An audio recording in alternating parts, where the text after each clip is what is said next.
جب آدمی پاکستان میں ایک اسلامی ملک میں آزاد رہتا ہے، مسلمان کا نظریہ ہو جس دن یہ ملک آزاد ہوا میں اس دن خوشی مناؤں گا۔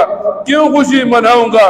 اللہ نے ہمارے اکابر کی، علماء کی، مسلمانوں کی قربانیوں کو اپنے پاس محفوظ کیا اور یہ ملک ہمیں دیا۔ آج کل کیا ہوتا ہے؟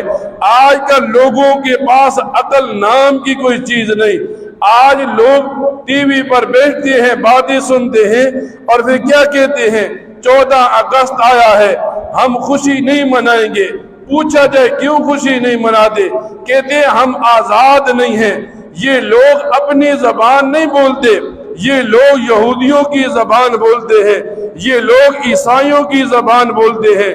جو کہتا ہے میں 14 اگست کو خوشی نہیں مناؤں گا، یہ مسلمانوں کا نظریہ نہیں لا رہا، یہ پاکستان کے، یہ اسلام کے دشمن لوگوں کا نظریہ لا رہا ہے۔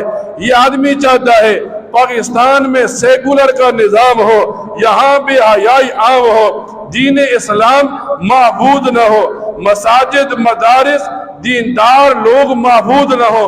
آج ایک آدمی جب یہ کہتا ہے، معاشرے میں دیکھیں جب کوئی آدمی کہتا ہے میں 14 اگست کو خوشی نہیں مناؤں گا تو آپ جان لیں یہ آدمی اسلام کا بھی دشمن ہے، یہ آدمی پاکستان کا بھی دشمن ہے۔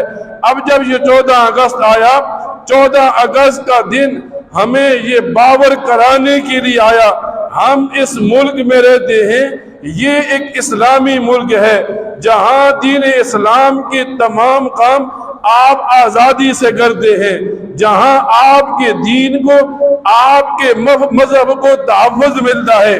لیکن کچھ لوگ کھڑے ہو جاتے ہیں اپنی زبان لے کر، اپنا نظریہ لے کر، وہ جی دیندار لوگوں کا سیاست سے کیا تعلق ہے؟